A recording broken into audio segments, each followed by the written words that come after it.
अस्सलाम वालेकुम, आप देख रहे हैं आज न्यूज़ और मैं हूं राव बासित अली। हेडलाइंस आपने जानी, बुलेटिन का आगाज करेंगे इस खबर के साथ। मुल्क भर में महंगाई में इजाफे की शरह होकर 78 माह की कम तरीन सतह पर आ गई है। इदारा शुमारियात पाकिस्तान के मुताबिक गुज़िश्ता माह अफराते ज़र 4.9% रहा। बरकी आलात, मुर्गी और सब्जी की कीमतों में कमी हुई है। ताहम अंडे, दाल मूंग, आलू, घी, तेल की कीमतों में इजाफा भी हुआ है।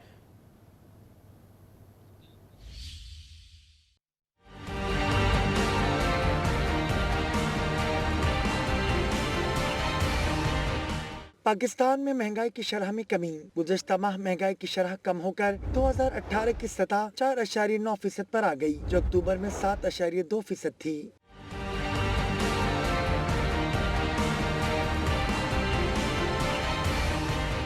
इदारा शुमारियात पाकिस्तान के मुताबिक नवंबर में टमाटर 26.5%, अंडे 11.8% और दाल मूंग 11.15% महंगी हुई। ताहम बरकी आलात, मुर्गी, दाल माश और सब्जी की कीमतों में कमी हुई।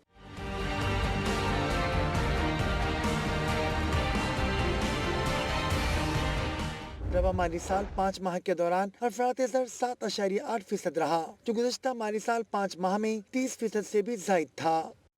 बिल्कुल, पाकिस्तान भर में महंगाई की शरह में कमी आ रही है। इसी पर बात करने के लिए हमारे साथ मौजूद हैं साबिक वज़ीर ख़जाना डॉक्टर सलमान शाह। उनसे बात करेंगे। बहुत शुक्रिया सर, आपने अपना कीमती वक्त आज न्यूज़ के लिए निकाला है। मुल्क भर में महंगाई की शरह में मजमूई तौर पर अब देखा जा रहा है कि कमी आ रही है, बेहतरी आ रही है। आप कैसा देखते हैं इस तमाम तर सूरत हाल को? देखें, अब ये एक्सपेक्टेड है क्योंकि IMF प्रोग्राम में जो एक्शंस लिए हैं इंटरेस्ट रेट्स एक्सेट्रा पे, तो उसके साथ ग्रेजुअली इकोनॉमिक ग्रोथ जो है वो बहुत स्लो डाउन हो गई है और उसकी वजह से लोगों की इस वक्त कंजम्पशन लेवल भी बहुत कम है और परचेसिंग पावर बहुत कम हो चुकी है। तो आई थिंक उसका नतीजा इन्फ्लेशन में कमी है। अब ये जो मुश्किलात हैं लोगों की वो कम नहीं हुई, इन्फ्लेशन जरूर कम हुई है और ये एक पहला स्टेप है। अब दूसरे स्टेप में आपको इकोनॉमिक ग्रोथ की तरफ जाना पड़ेगा ताकि लोगों की आमदन में इजाफा हो सके और वो आमदन जब बढ़ेगी तो फिर लोगों की तकलीफ कुछ कम होगी। इस वक्त आमदन जो की इन्फ्लेशन की वजह से तकरीबन आधी हो चुकी है जो हिस्टोरिक लेवल से, तो उसको अब बढ़ने की जरूरत है। तो शाह साहब, आप कैसा देखते हैं? एक जानिब ये देखा गया कि महंगाई उरूज पर पहुंची, उसके बाद अब फाइनली ये देखा जा रहा है कि स्टॉक मार्केट भी ऊपर आ रही है और कुछ चीज़ें मस्बत सिमत की तरफ जाना शुरू हो चुकी हैं। आप क्या समझते हैं मजीद कितना वक्त दरकार होगा स्टेबिलिटी के लिए?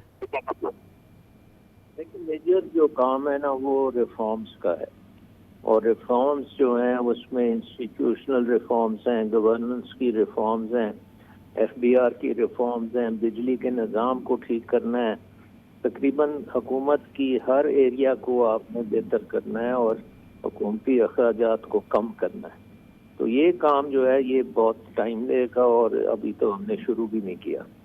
तो पहला स्टेप तो ये है कि हमें ये काम शुरू करना पड़ेगा और फिर उसके बाद इसमें खासा वक्त लगेगा सारी चीज़ों को ठीक करने में, क्योंकि हमारी इकोनॉमी जो वो एक्सपोर्ट नहीं कर पाती और इकोनॉमी की कम्पेटिटिवनेस और प्रोडक्टिविटी को बढ़ाने के लिए हमें बहुत ज़्यादा डीरेगुलेशन करनी पड़ेगी।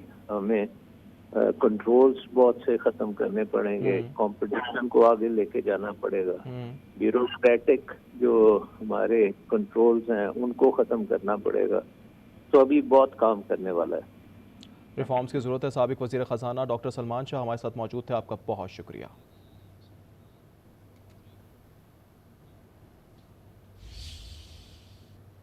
पाकिस्तान स्टॉक एक्सचेंज में आज सारा दिन तेजी देखी गई है। 100 इंडेक्स में 1917 पॉइंट्स का इजाफा हुआ है।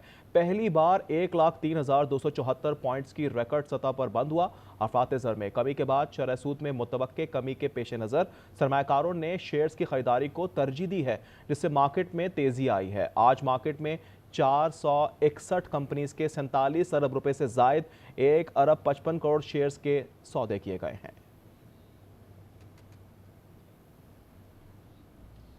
वजीर खजाना मोहम्मद औरंगजेब ने भी महंगाई में कमी पर खुशी का इजहार कर दिया। कहा, नवंबर में महंगाई 6 साल की कम तरीन सतह पर आ गई। कायमा कमेटी बराए खजाना का इजलास भी हुआ। वजीर खजाना का कहना है कि IMF प्रोग्राम में आने से सारे मसाइल हल नहीं हो जाएंगे। इत्तेहादियों के साथ यकीनी बनाएंगे कि ये IMF का आखिरी प्रोग्राम हो। वजीर खजाना मोहम्मद औरंगजेब ने कहा कि कर्ज पर सूद अब 13% से नीचे आ गया है। करंट अकाउंट सरप्लस रहा है। निजी शोबे का क्रेडिट बढ़ रहा है।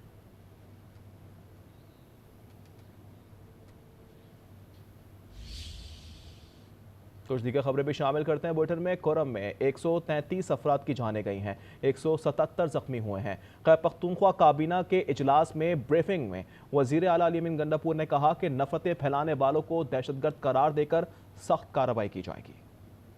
कुरम तनाज़े का पुरअमन हल कैसे निकाला जाए, खैबर पख्तूनख्वा काबीना ने सर जोड़ लिए। वज़ीर आला अली अमीन गंडापुर की ज़ेर सदारत काबीना इजलास में क़याम अमन के लिए सूबाई हुकूमत के लाहे अमल पर ब्रीफिंग दी गई। बताया गया कि वाक़यात में अब तक 133 कीमती जानें गईं। पायदार हल के लिए ग्रैंड जरगा तश्कील दिया गया है। कुरम शहरा को महफूज बनाने के लिए मुख्तलिफ मकामात पर 65 चौकियाँ कायम की जाएंगी। बंकर्स मिसमार किए जाएंगे, असलहा तहवील में लिया जाएगा। वज़ीर आला अली अमीन गंडापुर ने कहा, कुरम का तनाज़ा दहशत गर्दी नहीं, बाज़ अनासिर लोगों में नफरतें फैला रहे हैं। ऐसे अनासिर दहशत गर्द हैं और उनके साथ दहशत गर्दों जैसा ही सलूक किया जाएगा। वज़ीर आला खैबर पख्तूनख्वा ने कहा, जरूरी अद्वियात बजरिया हेलीकॉप्टर पहुंचाई जाएंगी।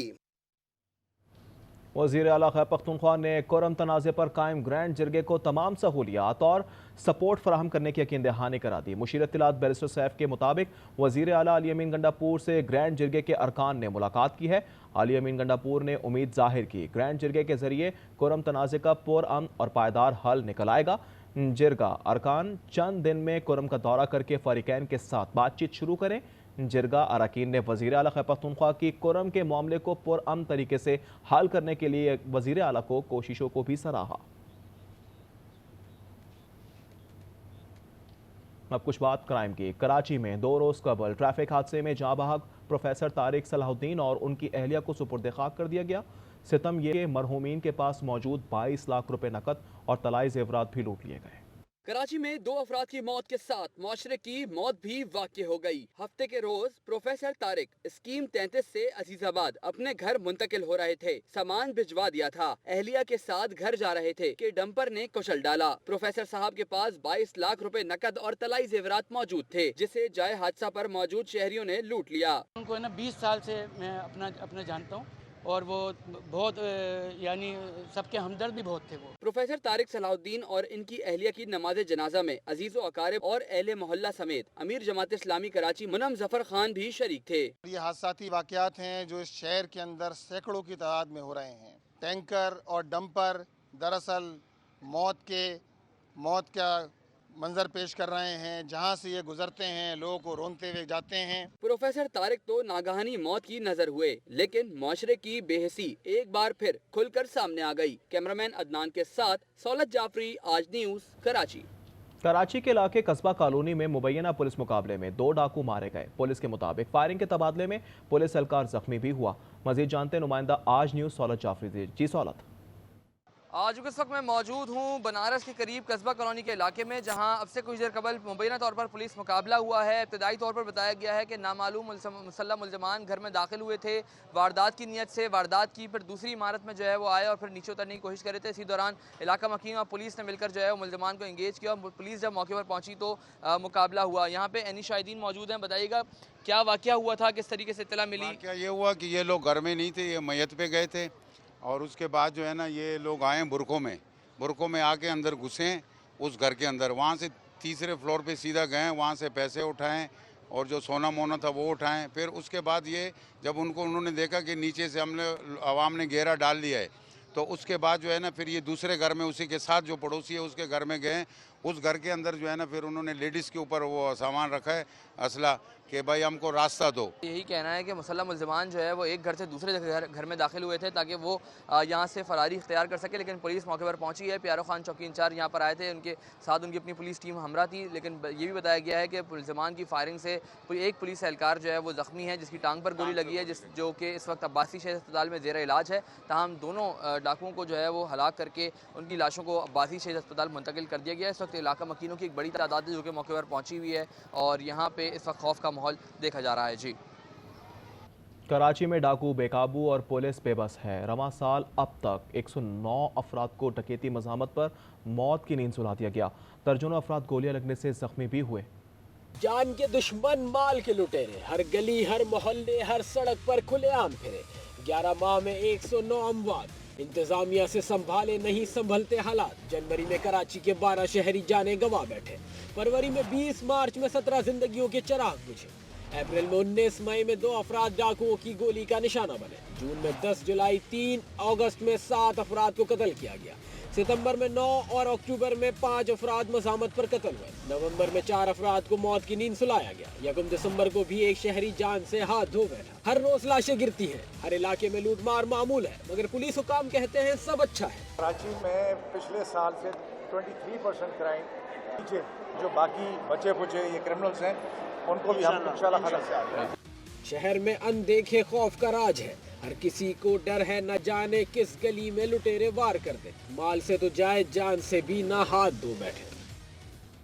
ये सारी सूरत हाल को कवर किया है नुमाइंदा आज न्यूज़ सौरत जाफरी ने, उनसे भी तफसीलात लेंगे। जी सौरत, मजीद बताएगा। कराची में एक जानिब क्राइम बढ़ रहा है, दूसरी जानिब वारदातें हो रही हैं, कत्ल गारत गिरी हो रही है।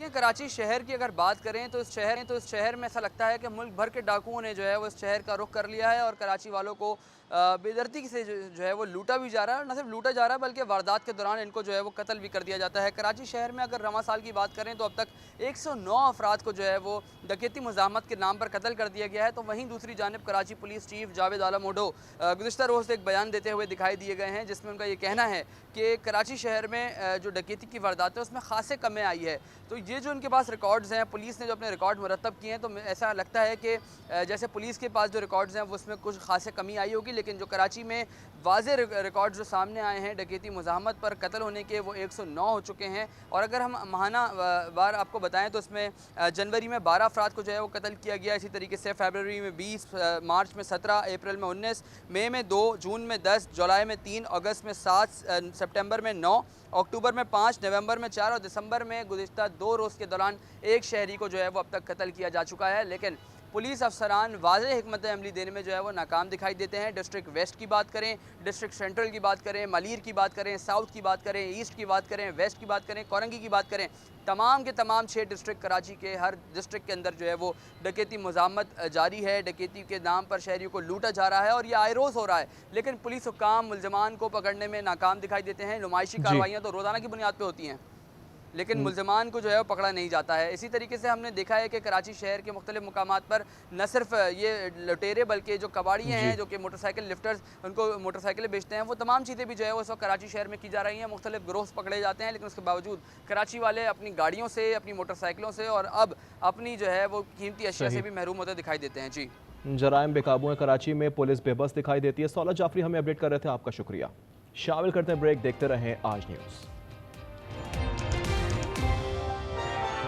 पीटीआई मुजाहिरीन ने पुलिस पर ब्राजीली शेल्स चलाए। फायरिंग की मुजाहिरीन में अस्करी विंग के कारिंदे शामिल हैं। ये लोग इंतहाई तरबियत याफ्ता और टोलियों की शक्ल में चल रहे थे। रावलपिंडी में डीपीओ अटक गयास कुल की न्यूज़ कॉन्फ्रेंस, कहा गिरफ्तार 1150 अफराद से 89 का मुल्क से कोई रिकॉर्ड नहीं है। मुल्जिमान से आंसू गैस गन्स बरामद हुई हैं। अटक में एक भी एहतजाजी जख्मी नहीं हुआ। गयास कुल ने कहा कि वीडियोस में नजर आने वाले शख्स को गिरफ्तार किया जा चुका है। ये शेल मुजाहिरीन के पास थे, ये ब्राज़ील की इंपोर्ट है और ये 4 to 5 टाइम्स इसकी पोटेंसी ज़्यादा है हमारे शेल से। अभी तक जो हमने 1150 मुल्ज़मान का डाटा भेजा फॉर एनालिसिस, उसमें से ये 89 उस 1150 में से निकल आए हैं जिनका कोई डाटा पाकिस्तान में मौजूद नहीं। अब ये जो हैं ये सारे बंदे ये इंतहाई जो हैं प्रोफेशनल, इंतहाई ट्रेंड, और ये वो जो मैंने पिछली दफ़ा भी कहा था कि अस्करी विंग, ये वो अस्करी विंग के इंडिविजुअल्स हैं। बानी ने कौमी असम्बली इजलास में जाने का कहा है। लाअमल का ऐलान वो बाद में करेंगे। इस्टेब्लिशमेंट से मुज़ाकरात का फिलहाल कुछ नहीं कह सकते।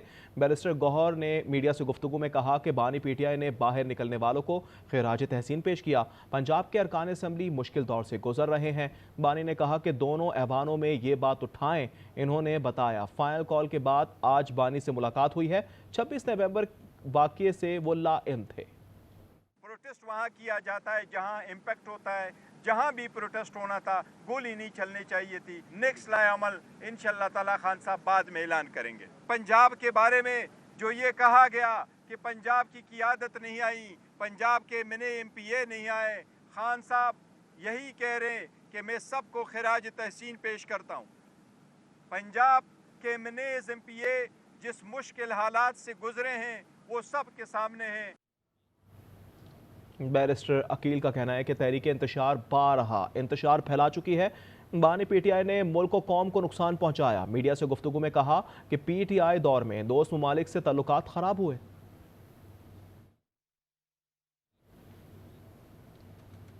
अपोजिशन लीडर मलिक अहमद खान कहते हैं कि हुकूमत का वतीरा रहा है कि पाकिस्तान तहरीक इंसाफ को दबा दिया जाए। पंजाब और विफाक में करारदाद जमा करवाने से मुल्क की सबसे बड़ी जमात पर पाबंदी आयद नहीं हो सकती। मजीद जानते हैं हसन अवान से। जी हसन। जी बिल्कुल, पाकिस्तान तहरीक इंसाफ की जानिब से 24 नवंबर को एहतजाज हुआ। उसके बाद जो है हुकूमत और इत्तेहादी जमातों की जानिब से अब जो है वो पंजाब असम्बली में करारदाद जमा करवा दी गई है कि पाकिस्तान तहरीक इंसाफ को पाबंदी जो है वो लगाई जाए। मेरे साथ अपोजिशन लीडर मौजूद है, इनसे बात कर लेते हैं। 8 फरवरी को एक रेवोल्यूशन आया जिसमें आपको सब पता है कि इनको गवर्नमेंट पे बिठाया गया, मुसल्लत किया गया पाकिस्तान की अवाम पे। अब उसके बाद इनकी तवज्जो है पाकिस्तान तहरीक इंसाफ पे। करारदाद सिंध में पास हो गई, बलूचिस्तान में पास हो गई, इधर इन करारदादों से क्या बनेगा? क्या करारदादों से पास होने से हकीकत बदल जाएगी? लोगों के दिलों को ये बंद कर सकेंगे? बिल्कुल नहीं। हमने अपनी पुरअमन जदोजहद जारी रखनी है और इंशाअल्लाह हम अपना लाएमल जल्दी देंगे। हमारी जो है वो पुरअमन जदोजहद हमेशा से ये जारी रहेगी और बानी PTI की रिहाई तक जो है वो हम अपनी जदोजहद को जो है वो जारी रखेंगे। जी, इस हवाले से आपको मजीद भी बताएंगे या शामिल करते हैं ब्रेक।